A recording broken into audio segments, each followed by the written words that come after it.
Agora é hora do quadro História de Paciente. Você vai conhecer Maiara Pérez, que recebeu o diagnóstico de câncer de endométrio aos 28 anos. Ela compartilha os desafios até chegar ao tratamento e mostra como informação e acolhimento podem fazer diferença ao longo da jornada. Confira. Olá, o meu nome é Maiara Pérez, eu sou de Vila Velha, no estado do Espírito Santo, e eu nasci na cidade que fica aqui do lado, que se chama Vitória.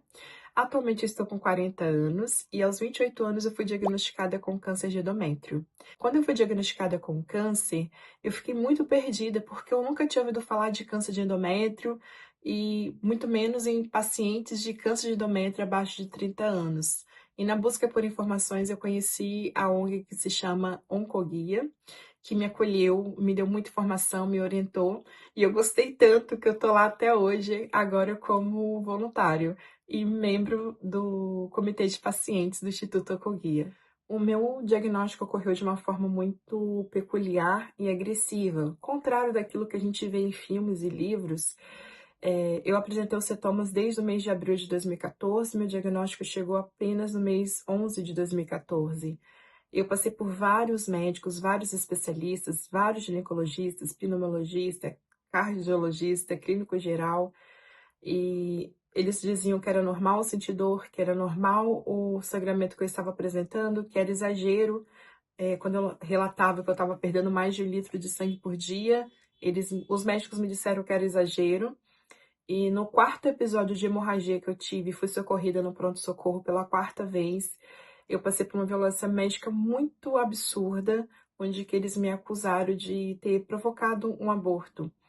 E como prova de tentar provar que o que eu estava falando era verdade, eu exigi uma biópsia do material que foi coletado de mim e 29 dias depois, sozinha, eu abri o resultado do exame dentro de um táxi. Eu descobri que eu estava com adenocarcinoma endometrióide grau 1, que na cirurgia de esterectomia total, por qual fui submetida, a gente percebeu que já era grau 2, porque já tinha invadido o miométrio. O que eu mais sentia falta quando eu recebi meu diagnóstico foi conversar com outra paciente de câncer de endométrio.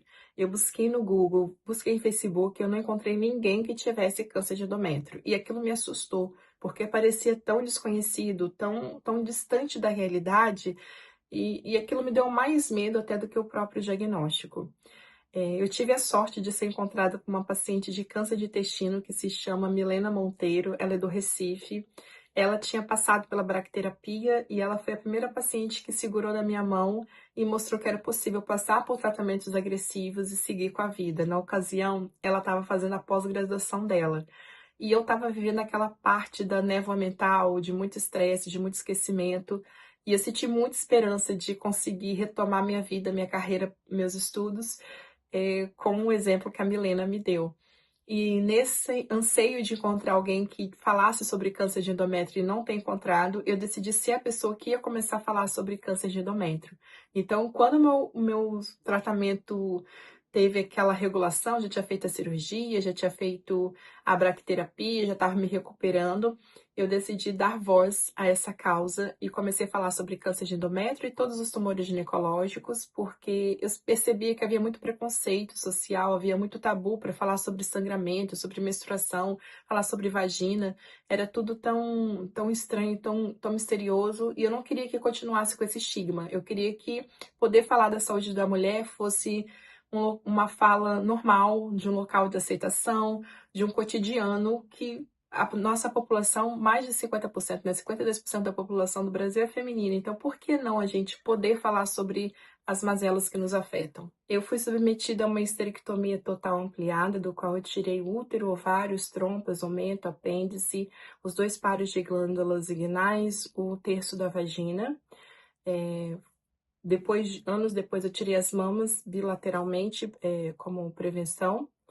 E um dos tratamentos que eu passei também foi a bracterapia interna por HDR, que foi um tratamento que na época também a dosagem era muito forte, muito intensa, e que me deixou com sequelas no intestino. E a minha mensagem é que há esperança, que um dia de cada vez, um passo de cada vez, a gente vai vivendo só por hoje a gente vai na consulta médica, só por hoje a gente faz o exame, só por hoje a gente vai fazer a cirurgia. O paciente continua a ter sonhos além do câncer, o paciente continua a ter desejos além do câncer, você pode se apaixonar além do câncer, você pode voltar a estudar além do câncer, você pode voltar a trabalhar além do câncer, você pode conhecer outras pessoas além do câncer. O câncer se torna uma parte da nossa vida e não a vida toda. Eu queria muito que alguém tivesse alertado sobre o câncer de endométrio antes de eu ter meu diagnóstico, para que eu corresse ainda mais atrás do que eu corri, para que eu batesse mais porta do que eu bati. E para que eu já chegasse e falasse assim no consultório, olha, eu já vi uma menina que ela teve muito sangramento aos 28 anos e que era câncer de endométrio, então faz um exame em mim, por favor. Eu queria, hoje eu sou a pessoa que eu queria ter conhecido, e isso me define como paciente oncológica e como ser humano.